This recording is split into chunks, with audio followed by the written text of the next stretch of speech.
सरकारी आंकड़ों के अनुसार सिर्फ पूर्वी चंपारण जिले में ही करीब 6000 से अधिक लोग ऐसे हैं जिन्होंने फर्जी कागजात तैयार कर बेतिया राज की जमीन पर जमाबंदी करवा रखी है। इनमें केवल आम लोग ही नहीं बल्कि अधिकारी, नेता, डॉक्टर, इंजीनियर, ठेकेदार और अन्य प्रभावशाली लोग भी शामिल हैं। नोटिस मिलने के बाद भी जमीन खाली नहीं की, उनके खिलाफ सख्त कानूनी कार्रवाई की जाएगी। नमस्कार, मेरा नाम प्रिंस मिश्रा है। आप स्वराज पोस्ट देख रहे हैं। जमीन को लेकर जिस तरीके से लगातार इन दिनों काफी चर्चे में है, लेकिन इस वक्त की सबसे बड़ी खबर यह है कि नीतीश सरकार ने जमीन मामले में बड़ा और सख्त फैसला लिया। बेतिया राज की जमीन पर बरसों से अवैध कब्जा कर बैठे लोगों के खिलाफ अब निर्णायक कार्रवाई शुरू होने जा रही है।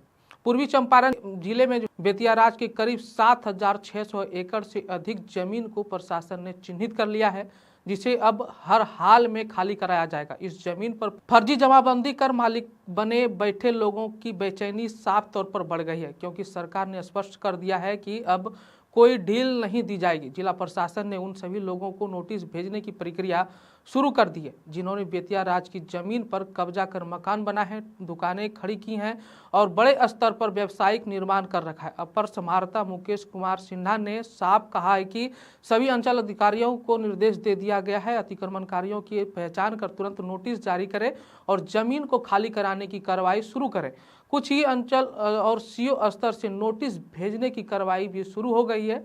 चूंकि पूर्वी चंपारण जिले के 26 अंचलों में से 17 अंचलों में बेतिया राज की जमीन की मापी और जांच पूरी कर ली गई है। जांच में यह सामने आया है कि जिले में से ऐसे कई बड़े भूखंड हैं जहां एक ही स्थान पर 100 एकड़ से अधिक जमीन पर अवैध कब्जा किया गया। प्रशासन के मुताबिक बेतिया राज की सबसे अधिक जमीन सदर प्रखंड और रामगढ़वा प्रखंड में पाई गई है, जहां परसों से बड़े पैमाने पर अतिक्रमण चल रहा है। सरकारी आंकड़ों के अनुसार सिर्फ पूर्वी चंपारण जिले में ही करीब 6000 से अधिक लोग ऐसे हैं जिन्होंने फर्जी कागजात तैयार कर बेतिया राज की जमीन पर जमाबंदी करवा रखी है। इनमें केवल आम लोग ही नहीं बल्कि अधिकारी, नेता, डॉक्टर, इंजीनियर, ठेकेदार और अन्य प्रभावशाली लोग भी शामिल हैं।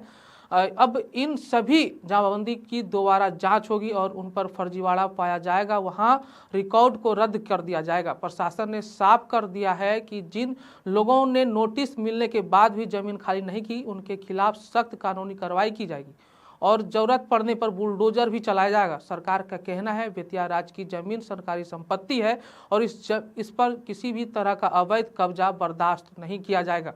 लंबे समय से बेतिया राज की जमीन पर कब्जा कर मालिक बने बैठे लोगों से अब जमीन वापस ले ली जाएगी। यह कार्रवाई चरणबद्ध तरीके से पूरे जिले में की जाएगी और किसी भी स्तर पर दबाव या सिफारिश का स्वीकार नहीं किया जाएगा। नीतीश सरकार के इस फैसले को बिहार के भूमि सुधार की दिशा में एक बड़ा और निर्णायक कदम माना जा रहा है। सरकार का उद्देश्य पूरी तरह स्पष्ट है, बेतिया राज की जमीन को अतिक्रमण मुक्त कराना, सरकारी संपत्ति को वापस लेना और यह संदेश देना है कि बिहार में अब जमीन माफियाओं और फर्जीवाड़े हुए दिन खत्म हो चुके हैं।